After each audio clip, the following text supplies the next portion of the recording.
What if clear thinking isn't a talent, but a habit? What if clarity doesn't come from having an easier life, but from having a quieter mind? We often believe that smart people are just naturally clear thinkers, that it's some kind of gift. But what if the opposite is true?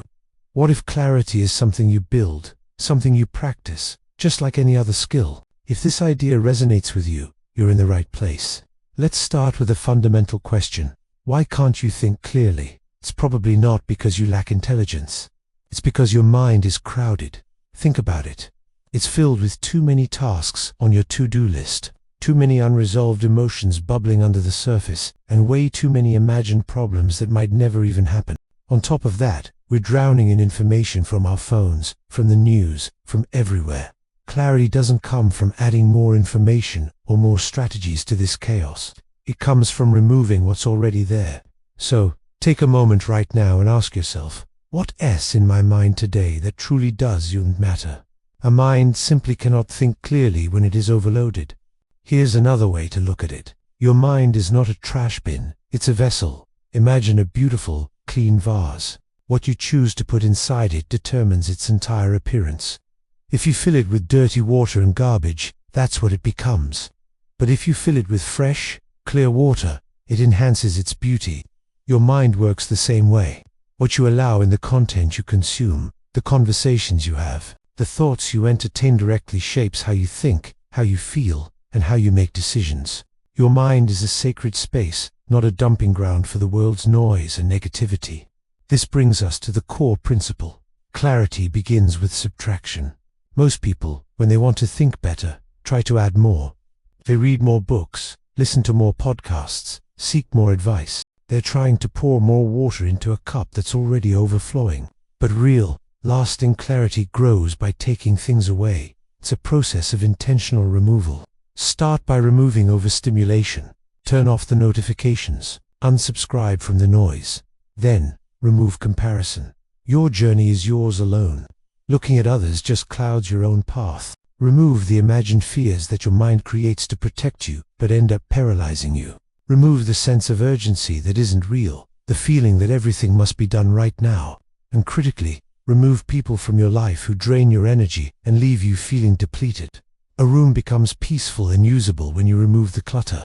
Your mind is no different. Another major obstacle to clarity is our emotions. When strong emotions take over, logic often takes a back seat.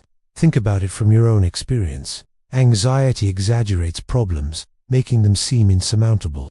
Fear imagines worst-case scenarios that have a tiny chance of actually happening.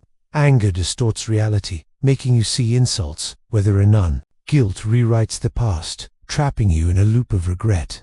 And overthinking, the master of them all, inflates a tiny issue into a massive crisis. Clarity requires emotional awareness. This doesn't mean suppressing your feelings.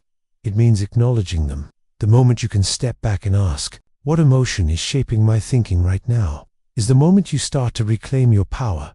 Is it fear? Is it anger?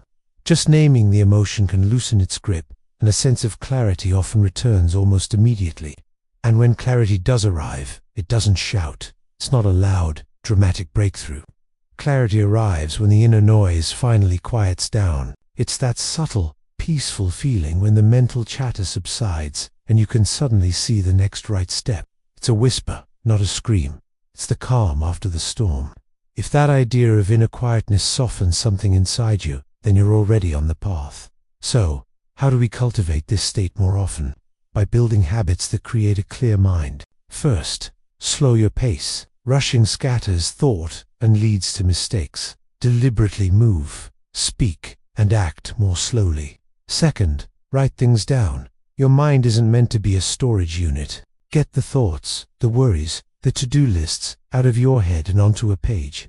Let the paper hold the chaos, so your mind doesn't have to. Third, reduce your mental inputs. Be ruthless about what you consume. Fewer podcasts, fewer articles, fewer opinions. This creates space for your own deeper thinking to emerge. Fourth, name your thoughts and emotions. When a worry pops up, just say, that's the what if I fail thought again. Naming it creates distance and weakens its power.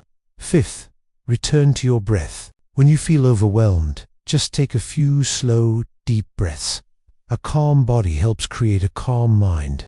Sixth, ask better questions. Instead of getting lost in the weeds, ask powerful, clarifying questions like what truly matters here, what is actually true, and what is in my control.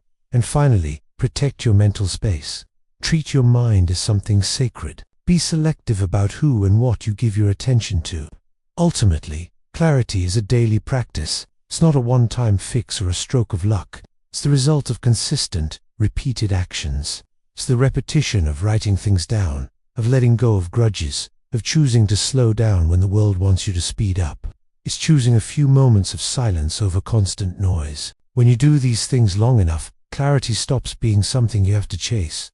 It becomes your natural state. So, let's bring it all together. What if clarity isn't something you find out there in the world, but something you train within yourself? Your mind can be a confusing maze, or it can be a clear map. It can be chaotic and stressful, or it can be sharp and peaceful. You are the one who chooses what it becomes. You have the power to curate your inner world. Clarity isn't a miracle, it's a habit, and it starts with you, today. If this conversation brought you a sense of calm or a moment of clarity, consider subscribing for more content on building a better mind. Thank you for watching.